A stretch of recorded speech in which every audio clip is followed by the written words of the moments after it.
Tell me about Freddie Kitchens. Humble beginnings. Where did it all start? Where does he come from? Who is he? Who is this guy? Well, Les, that's what I went to Alabama to find out. So I was down in Freddie Kitchens' hometown for like 3.5 days, and humble beginnings is right. He didn't live in like a real like a home. He lived in some trailers and that kind of stuff. He didn't live into a home until he was in 6th grade. His dad worked at the Goodyear plant.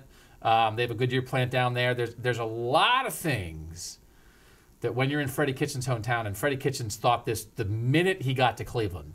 There's a lot of similarities. And between Gadsden, Alabama, and yeah. Cleveland, Ohio? Cleveland is bigger, and of course Cleveland is bigger. But there is something to the area. There is something to the people. There is something to the attitude. There is something to just sort of like the way of life that Freddie Kitchens recognized it as soon as he got to Cleveland, and I feel like I recognized it as soon as I got to Alabama. It's real. Did he make it public that way? I hadn't heard him say that.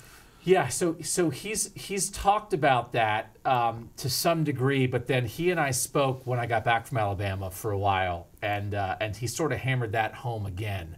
So this guy was in Arizona for 11 years before he came to the Browns. That's where he'd spent the chunk of his NFL career. And he got here and he drove from the airport to the Browns headquarters, and he's driving around Cleveland, and he immediately thinks, my gosh, this feels like Gadsden. This feels like home. And then as he's getting to know the people and that kind of stuff, this guy wears a dog pound sweatshirt. If you're like, why would an NFL coach? Go to Gadsden and Intala, Alabama, and you'll know why this guy wears a dog pound sweatshirt on the sideline. He also has hooked up friendship-wise with Geraldo Rivera. How does that happen? I don't think Geraldo's from Alabama, so I think they're just in the neighborhood, right? I don't know if Geraldo likes the dog pound too, but I think they're just down the road here now. Maybe, but I wouldn't have put the two together. No, but that's the thing, a lot of people in Freddie's town kind of grew up the same way. People worked at the steel mill when he was a kid. People worked at the Goodyear plant. There's a lot of hardworking people there. But he learned over time. He was the leader of that team. He learned how to deal with a wide variety of people. And that was Gene Stallings as a coach. Well, that was with Gene Stallings at Alabama. But when Freddie's coming up, he's the quarterback in his hometown. He learns to deal with different kinds of people there. Some people with even rougher upbringings than him, and some people with much more affluent upbringings. And then he gets to Alabama, and I think this is an important part of it. Again, this is going to be part of the series next week at cleveland.com. He gets to Alabama, and it gets a little sideways for him. That's his dream. His dream is to be the quarterback at Alabama, and he won a lot of games there. He had a lot of hard times there. When you talk to Alabama fans about Freddie Kitchens, they don't only rave about him. He had a lot of disappointments. He got benched. They lost games. He got criticized. He got suspended. And so now here he is. Now here he is, this guy who's used to winning, but has had a lot of bumps along the way too. And maybe that's the right guy to lead an NFL team. All right, so if Baker Mayfield doesn't come along, and Hugh Jackson, for that matter, doesn't come along, is Freddie Kitchens ever an NFL head coach? That is the thing I think that came out to me, and my initial reaction when Freddie was hired, what I wrote is like, this is one of two things. This is either the happiest accident in the world. Hey, we need a head coach.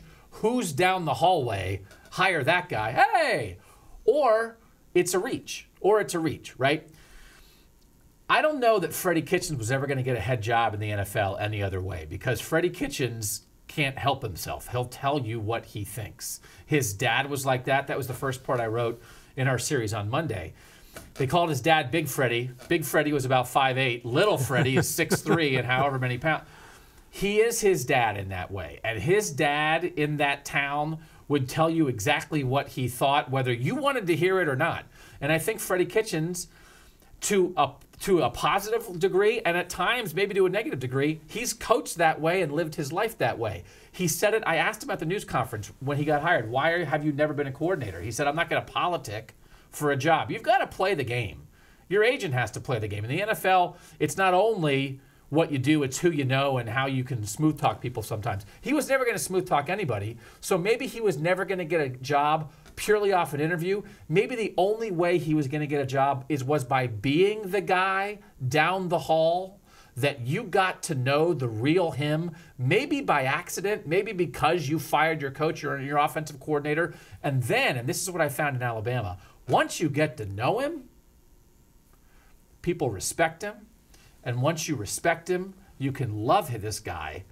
And I think it might be something more than a happy accident. This might be some kind of plan that Freddie Kitchens needed a shot because his mouth's going to get him in trouble. But his mouth is also going to make Cleveland Browns fans love him. This maybe was the only way for him to get a job just like this.